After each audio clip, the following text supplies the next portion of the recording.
In this video, I'm going to show you the secret to have the easiest time farming Grendel. This is Grendel, one of the most sought after Warframes, for a number of reasons, the biggest being Nourish, an ability that heals, multiplies all energy received, reflects viral damage when hit, and gives viral damage buff that you can give to allies within range. Hello future people. There is a timestamp below for those of you who want Grendel for gameplay, and if you want him for subsuming, keep watching. For those of you who are still here, there are timestamps below if you want something more specific for each section. Now, to get started, you need access to arbitrations in order to farm Grendel, which means you have to complete the entire star chart, which means every node, all of these quests, but not these. After that, you unlock Sealed Path, where everything gets cranked up to 11. Why do we need you to do this? Because of the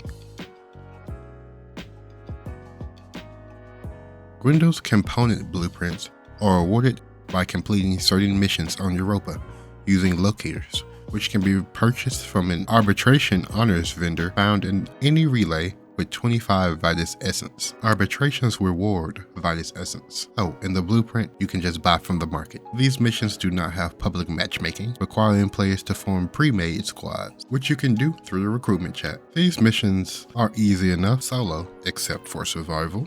Any combinations of Warframes and weapons should be enough to get through the mission with ease, except for survival. I didn't have much trouble with the missions as I was doing testing, except for survival. There are 3 missions which you have to complete, which are a 10-wave defense, a 800 cryotic excavation, and a 20-minute survival. You might be wondering, how are these missions so hard? You might do them all the time.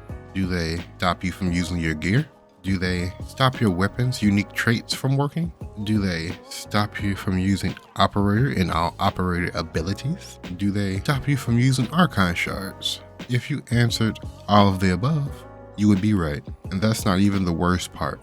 All mods will be deactivated. I'll accept augments for Warframes. A wise man once said this: the more crutches you have, the more it hurts when they're kicked out from under you. If you ever want to know what Warframe was like before everything wiped the maps and difficulty was a thing of the past, then this will show you. If you ever went in blind, then you will quickly realize damage is a problem. With no mods, almost every weapon feels like you have an extinguished dragon key on. Energy economy for most Warframes is unreliable at best and non-existent at worst. These are the things we will be judging Warframes and weapons on. Okay, now we know why we want to farm Grendel. We know how we're going to farm Grendel. Now it's time to make it easy. Let's start off with the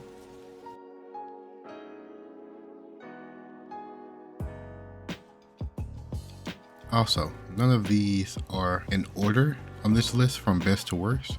You can mix and match from what you have versus what you need and go from there. And that goes for all of the lists, not just for primaries. The Torrid, an AoE weapon, but the AoE does low damage.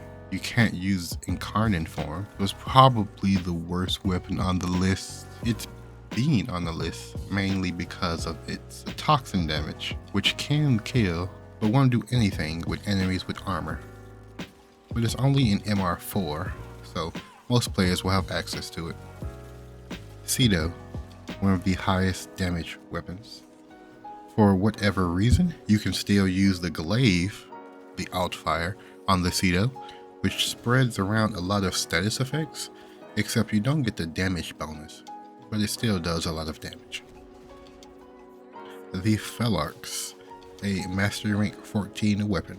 For whatever reason, the Felarx can turn into an Incarnate form, but that doesn't matter very much because the regular fire does more damage.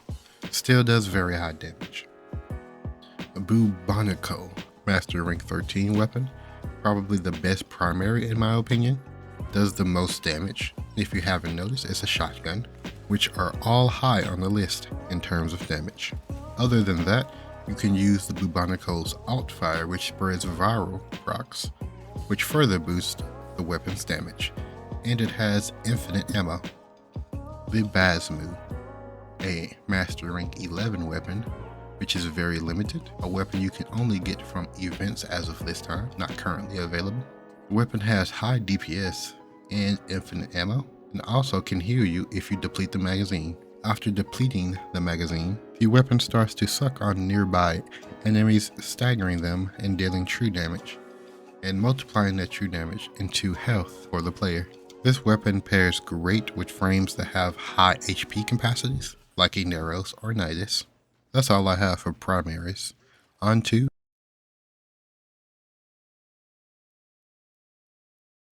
Zymost MR11. Headshots explode, spreading toxin damage. The damage from said headshots is pretty high, but it feels a bit clunky. But if you can hit the headshots, then this weapon is very usable. The Pox, a MR9 weapon that I don't currently have, but I have used in the past, is 100% toxin damage, which is a good plus, and is high base damage. Low magazine though, so don't go spamming these. Embolist does 100% toxin damage. How high the damage is still unknown. I have used this weapon in the past, but can't remember how good it was. But it has a 1 meter AoE. Also is an MR9 weapon. The Acrid, a Master Rank 7 weapon. All this weapon really has going for it is its toxin damage, and it's low at that. A pretty short list for the secondaries, I know. But next we're going to be going over this section of the video. Has more entries than the primaries and secondaries combined, and that is for one reason, and it's glaives. Every glaive is on this list because they all have access to AoE damage from their heavy attack. Kestrel MR0 requirement, so literally everyone can use it, and it's a glaive. That's about where the benefits end. It has very low damage, and overall, the weapon shows why it's Master Rank 0. Still, it's better than some of the weapons on this list. The Orvius, Master Rank 5. It is one of my old favorite weapons. A glaive, has a small amount of CC, but it's only for one enemy, and the damage is pretty low compared to the rest of the weapons, or glaives rather. Karist, MR6 dagger, does toxin damage, can kill enemies. If you don't like glaives, this is your second best option on the list.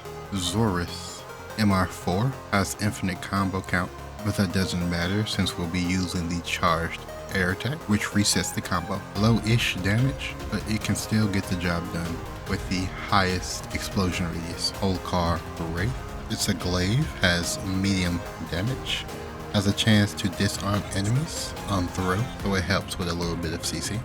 And not much to this weapon, that's pretty much it. Falcor, MR8, it's a glaive, has a fair bit of slash damage, and the highest explosion radius. Damage for this weapon is medium to high. Dual Ichor, Master Rank 6.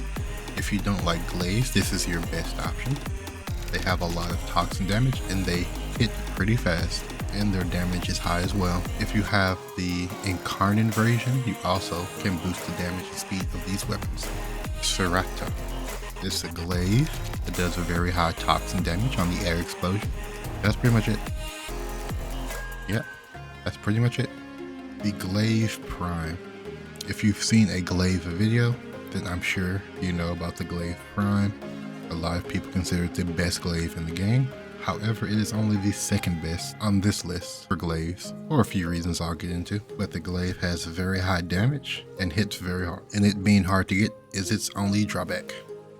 In my opinion, the best weapon for these missions is the MR9 Pathesis. It has high damage, provides a CC with the air explosion, applies a viral, which further boosts said explosion. The CC this weapon provides is from its heavy attacks. It spawns maggots, which climb onto enemies, making them panic, and then explode, dealing viral damage. The explosion from the heavy attack is a guaranteed viral proc. There are no other weapons I've seen that can provide the CC and the damage boosting capabilities that this weapon can. Now that all the weapons are out the way, now it's time to talk about the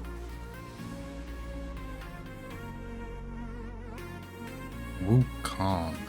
a prime candidate. He can walk around using a glaive while he summons a clone for an infinite duration to shoot stuff. The Celestial Twin can also take aggro, and if you have the augment, it can provide a 20-meter Rhino Stomp, which is good for sticky situations. Wukong also has 3 extra lives. Every time his health hits 0, he becomes invulnerable and gains around one of these buffs.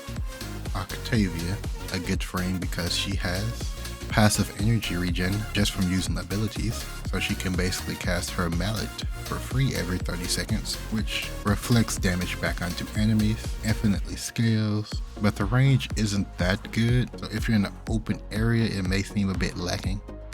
Inaros, if you keep dying or are worried about dying, then you will never die as Inaros.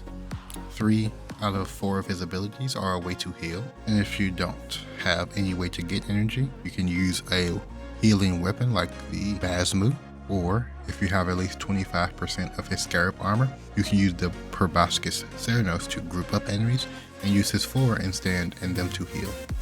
Protea can quite easily deal with first 2 missions, but may need a little luck on spawn locations for the survival portion.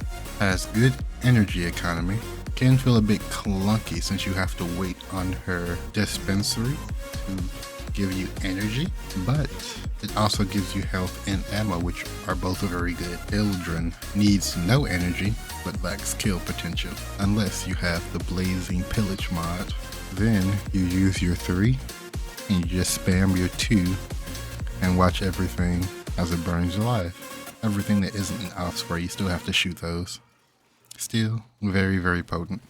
Only outdone by 1 on this list. That being Gyre. Everything before doesn't matter, because if you have Gyre with her augment, you walk into enemies and watch them explode.